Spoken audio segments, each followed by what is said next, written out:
Sa videong ito, pupuntahan natin ang isang lalawigan. Ang lokasyon, Kanlurang Silangan. Makikita nyo dito ang kasaysayan ng bayan at ang mga pinagmamalaki nito pagdating sa turismo. Ano? Game?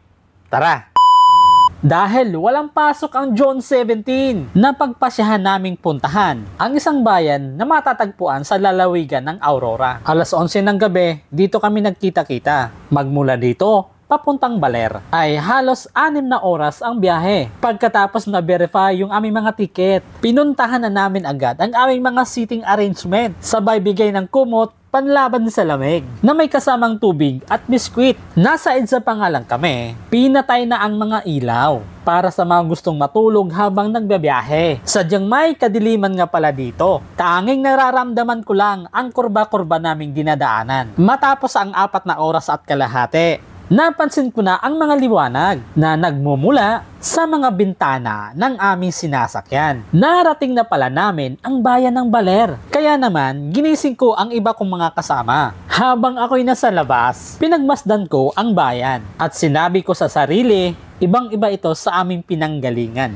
Andito na rin pala si Tito Glenn. Ito ang aming sasakyan, papuntang Sabang. Magmula dito sa terminal, mga ilang minuto lang ang biyahe, narating na namin ang tabing dagat kung saan dito kami mag-i-stay. Dito pa lang, matatanong mo na ang karagatan at maririnig mo rin dito ang hampas ng alon sa dalampasigan. Heto nga pala ang aming tutuluyan. May kubo na rin ito na pwede namin pagpapahingahan. Sa halagang 3,500 overnight, ito ang aming magagamit. Lamesa at mga upuan. Kama na pangdalawahan. Double deck na pangdalawang katao. Cabinet, lagayan ng mga plato. At syempre, banyo. Pero wag ka, may aircon kami dito. Matapos nga malagay ang mga gamit, sabay-sabay kaming umalis at pumunta sa tabing dagat. Sadyang malawak nga ang dalampasigan ng Sabang. Habang aming binabaybay ang buhanginan nitong karagatan, may natanaw kaming grupo ng mga kabataan na akala nga namin ay namamasya lang. Kaya nung kami ay nagkalapitan, pinupulot pala nila ang mga plastik na naiiwan ng karamihan. Kaya naman sa mga pumupunta, baka naman. Dahil dyan, natuwa ang aking isang kasama at binigyan sila ng 500 na pang merienda.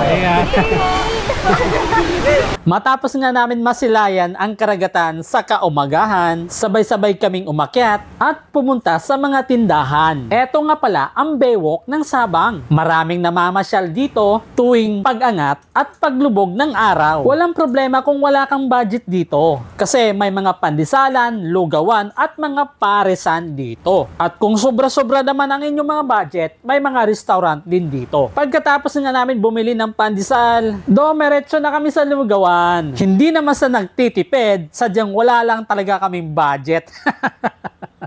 Pagkatapos ma-prepare, inupakan na namin ang lugaw at pandesal. Ito talaga ang option sa walang mga budget. Pagkatapos nga namin mag-almusal, dali-dali kaming nagbihis at lumoblob sa malamig at malinaw na tubig. Parang mga bata nga kami dito na nakawala, na walang ibang iniisip kundi i-enjoy ang mga sandali. Isa sa mga dahilan kung bakit dinarayo ang Sabang dahil sa malalaking alon nitong karagatan. At maya-maya, bigla na lang umulan. Sa bawat alon nitong karagatan, ini-enjoy na lang namin. Kasi bukas makalawa, trabaho na naman. Matapos ko nga masulit ang karagatan, sinubukan ko nga maglakad-lakad nitong dalampasigan. Napakahaba nga ng baybayin nitong Sabang. Makikita nyo rin dito ang walang humpay na alon na galing sa karagatan. Kaya naman, binansagan ito na birthplace of surfing. Kahit tirik na tirik ang araw, ay hindi ko nga ito nararamdaman dahil sa ganda nitong lugar. Matapos nga namin ibabad ang aming mga sarili sa karagatan, kami umahon at naghahanap ng matatanghalian. Dahil bihira lang kami makakadayo sa ibang mga lugar, sabay picture upload sa Facebook at Instagram. Hindi ko na naisipan mag-video dahil kami ay gutom na. Sumapit ang gabi, napagpasyahan nilang mag-inuman. Dahil ako yung taga-video, no choice, sumama na lang. Habang naglalakad ako dito sa Baywalk, may natatanaw akong nagkukumpulan sa dalampasigan. Nanghuhuli pala sila ng isda para pang ulam. Pagkatapos niyan, aking pinuntahan ang aking mga kasamahan. Medyo may katahimikan nga ang lugar na to. Maya Maya-maya sa aking paglalakad, dito ko sila naabutan. Dito pala kami magbabandingan. Habang ako ay papasok dito sa lugar, yung iba kong mga kasama nag-iinuman na. Hindi naman yan sila mga lasinggero. Sadyang ini-enjoy lang ang ganitong pagkakataon. At sa mga oras na yan, hindi nga namin akalain na makikita namin dito ang isa sa mga cast ng Itbulaga. Wala ngang iba kundi si Julia Clarete. At dito habang siya ay kumakanta, kinawayan niya kami. Wala pa rin pinagbago ang galawan ni Miss Julia. Same na same pa rin ito nung nasa Itbulaga pa siya. At dito, pinuntahan na nga kami at nakipag-jamming pa siya. Kaya naman, ang reaction namin ay napakasaya. At dito, nagduwit pa nga sila ng aking kasama. Pagkatapos yan, siya ay nagpaalam na. Maraming salamat sa inyo lahat! Thank you so much! At abangan nyo ang part 3 nitong video. Thank you, bye-bye!